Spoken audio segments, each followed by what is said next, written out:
Hey guys, Dr. Burla here at Flossophy Dental Boutique. I just wanted to show you how you can make a transfer jig for a wax up. So we have the patient here has a lot of open spaces in his teeth and want to close them up. So some non-prep veneers are very good, but in this case we took some initial casts and we decided to do some prepped veneers, and we're going to present it on his teeth. But here we have 8 on top and 2 on the bottom.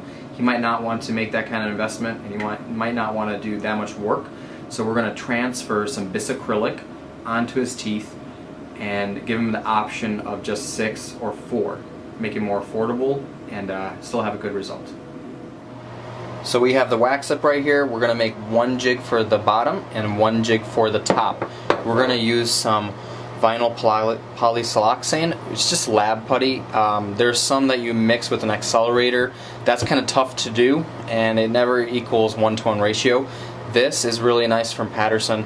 So you just do a scoop or a half a scoop and mix it with the equal amounts. So you just take equal amounts.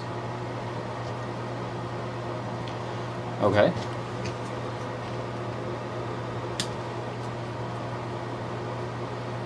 And you're going to do some really good mixing. And this is just basically most of the body. We're going to do a light body wash with some PVS.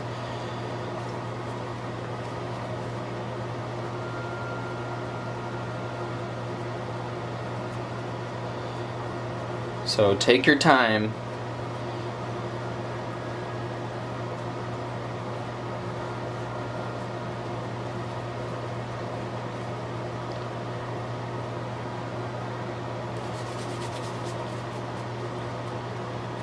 Roll up in ball.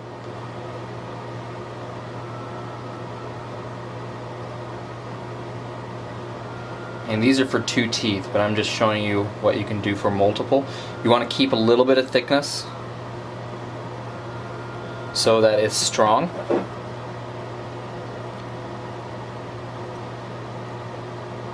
And that's it. We're going to do the next one on the top.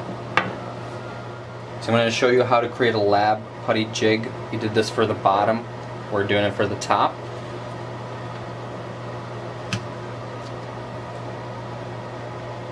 So I found that you only need about a half a scoop of lab putty to make a jig. We got to do this. You can probably do it with a wash, but I would probably just take your time, do one, and then wash it later. You can have your assistant do this, or just do it really quickly before the patient comes. So mix it really well. This is so much better than the liquid and putty version.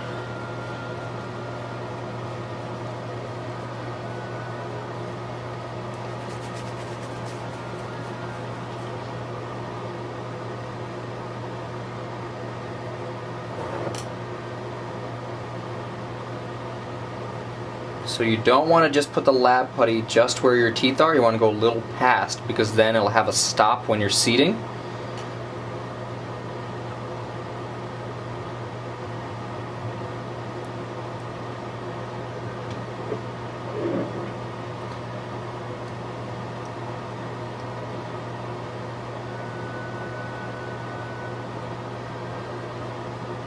We're going to let them set. This one's almost about done.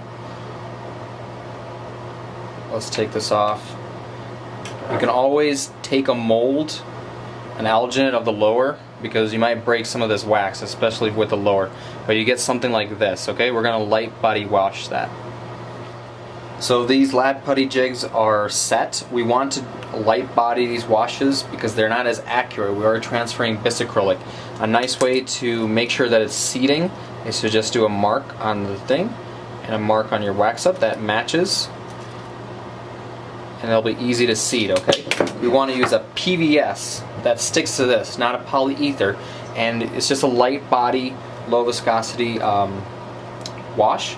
And this one's a little fast set because we don't got time, so we're going to set it for 2 minutes, okay? So we want to take it out, and we just want to make sure that we're getting the right teeth. So I'm going to put about, we're just doing 2 on the bottom, but I'm just going to put 4. So you need very little.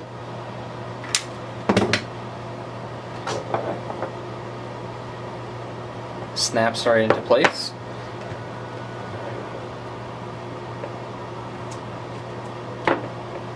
And it does have a lot of suction. You can always take an alginate of your wax up and do it on that.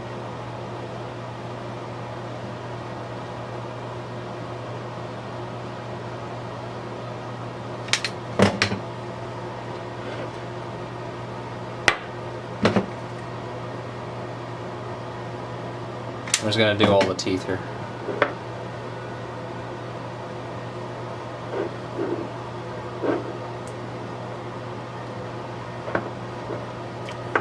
We're going to start the timer, and you can just put some pressure or close this down and let that set for about 2 minutes.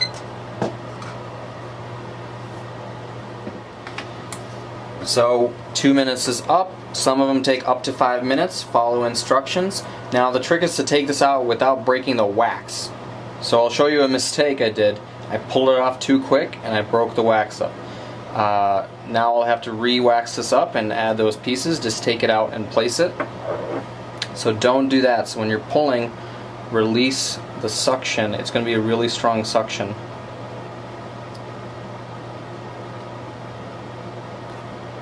And then you won't break your wax. So learn from my mistakes. It's going to have very fine detail. This is going to be a little too much to put in the patient's mouth, so you want to get maybe a 10 blade, and you want to reduce the height, so it's just really easy work. Make sure you're cutting toward your fingers here. Don't do it away.